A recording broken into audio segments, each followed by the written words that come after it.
I'm a big fan of the future of the flexibility. Flexible devices, flexible dreams, flexible future, flexible bodies, relationships, and stories.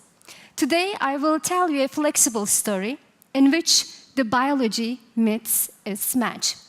As a storyteller, first I would like to describe who I am. My name is Canan, and I'm a junior fellow in the Society of Fellows at Harvard University and a postdoctoral researcher at MIT Koch Institute. I am super against gender discrimination and a big advocate of gender equality. But when I do science, I do it just like a woman. My devices are colorful, beautiful, curvy, sensitive, and multifunctional like women are. You will understand what I mean in the coming pages of my story. I'm a forever teacher, learner, and as well as a teacher. Whenever I get a new student in my group, I first ask them a question. Can you define yourself with an object? Of course, you can answer this question when you are back to your hotel rooms or homes. But I do believe people resemble their home countries a bit. I'm from Istanbul, the one and only city which connects two different continents, Asia and Europe, via a bridge.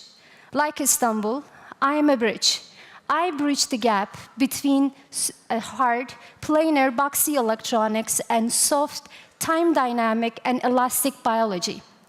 Today's electronics are stiffer up to 6 orders of magnitude compared to soft tissue in human body. So when you want to integrate these two systems, there are severe challenges in mechanics mismatch and geometrical form mismatch. Since we cannot change the biology, I come up with new ways to use rigid piezoelectric materials and electronic components which have the shape and mechanical properties that match of human tissues. My story began when I was a little kid.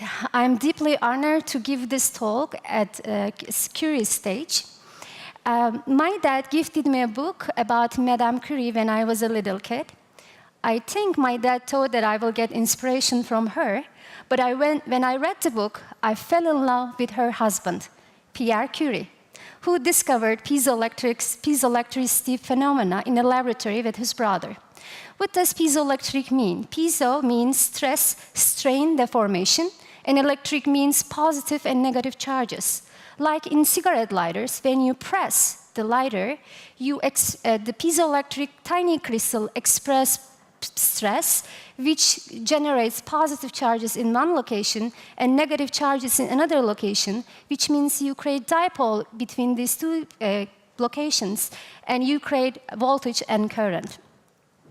But then after this, I studied physics and tried to learn the underlying mechanisms of piezoelectric materials.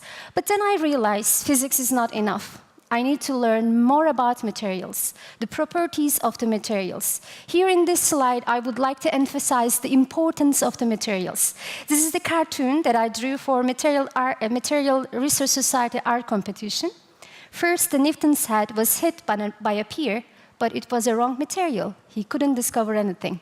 Then an apple just fell on his head, and bingo, it was the right material, and he discovered the gravity. So we have to pick the right materials for the favorable outcomes of the desired applications, because there are many piezoelectric materials in the universe, in composite forms, polymer forms, and ceramics forms. So we have to pick the right materials for our own applications. So beginning in January 2017, I will be an assistant professor at MIT Media Lab and will direct Conformable Decoder Group. What conformable decoder means?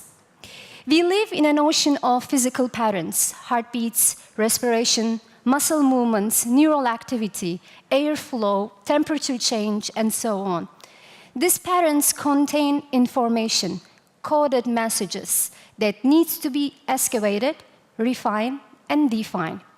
To do so, we need sophisticated interfaces, which collects this information and tells us what's happening around us in our nature and environment, as well as in our body. So to do so, we need sophisticated interfaces to do all these things. So I will describe these things in coming chapters of my story. Many researchers are inspired by the nature. However, my research is inspired by the diseases of my family members.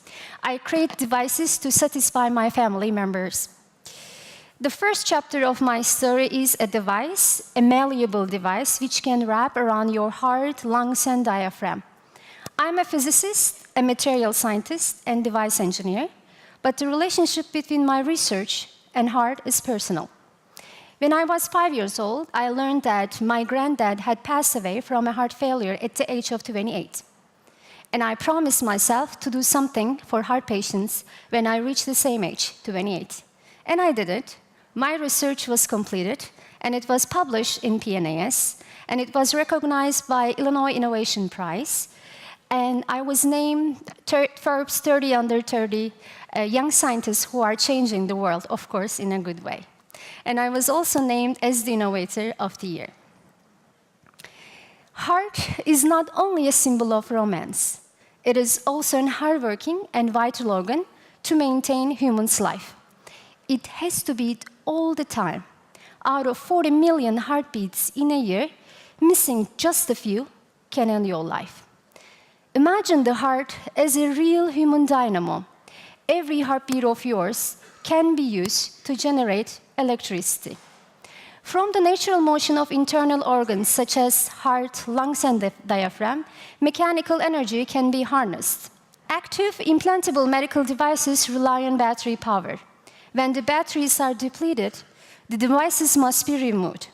I have focused on the operation of the cardiac pacemakers, extending battery life of a pacemaker, or eliminating the need for replacement would spare patients from repeated operations and any resulting surgical complications.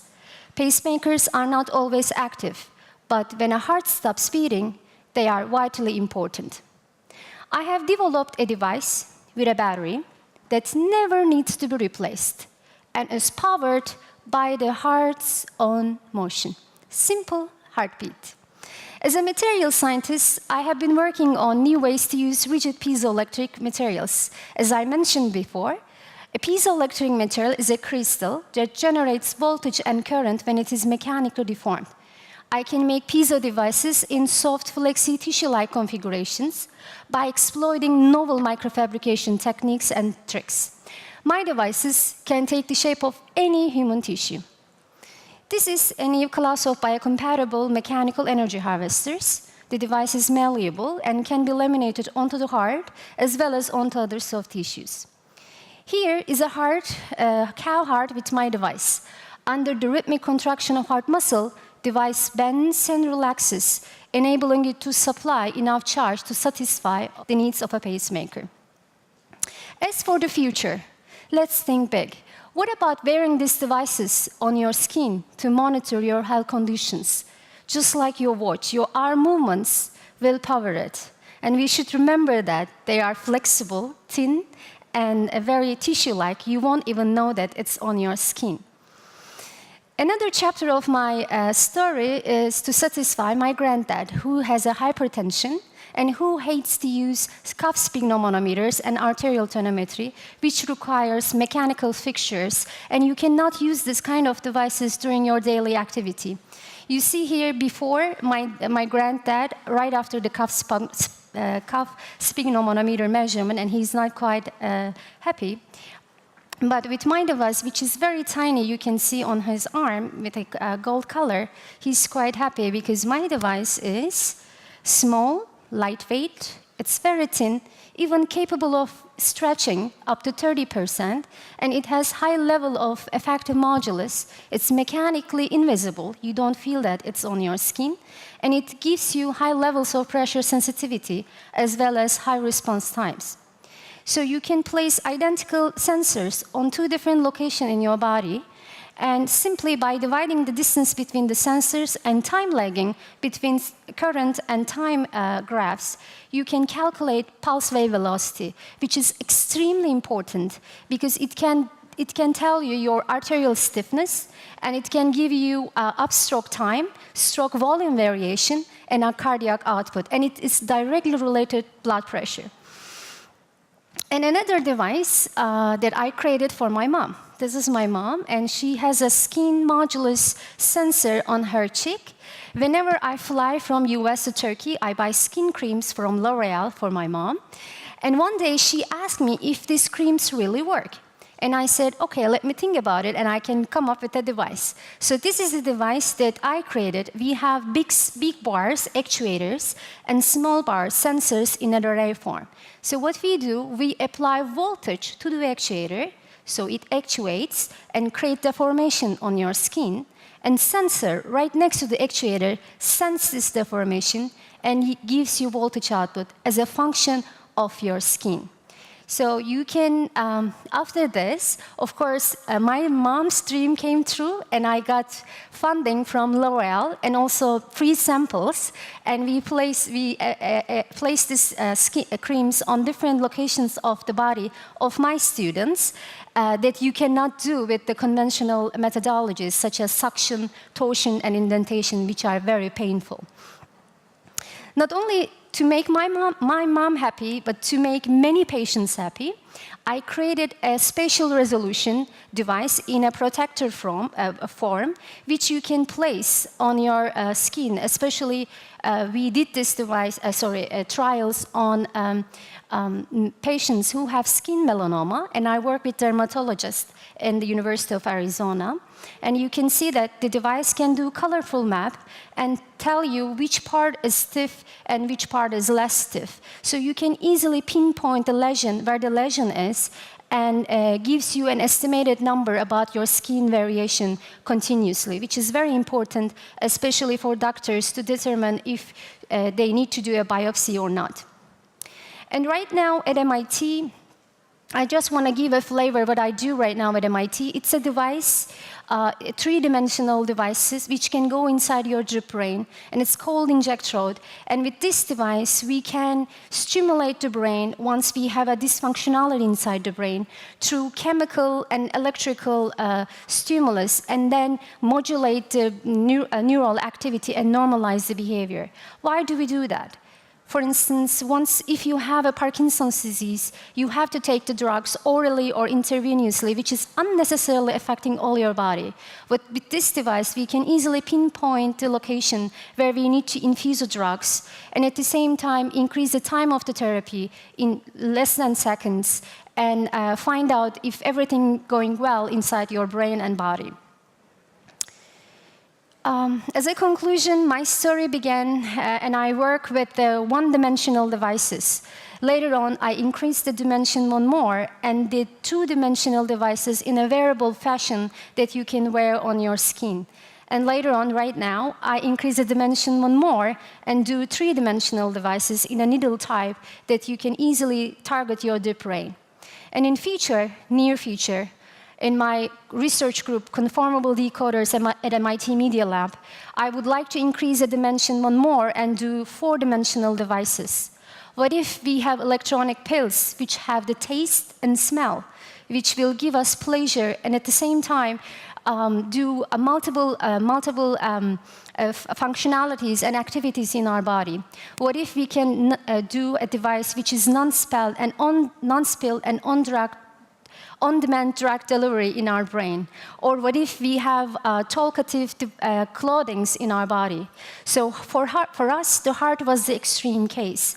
If we can harness the mechanical energy from a heart beating, we can harness mechanical energy anywhere where we have the motion. We can harness energy on our body joints whenever we walk, whenever we do daily activities. We can convert this mechanical energy into electrical energy and run our biomedical devices. To me, today's medicine is a pajama type. You can wear your mom's, dad's, partner's pajama. It doesn't need to fit on you, but it can be loose. What I want to do is a suit type medicine. It will fit on you, and it will be personalized. And we will be able to doing this with advanced and unusual engineering. To understand the future is not far off. We just need to try to understand and feel the progression nearby our carotid artery. See you in the future.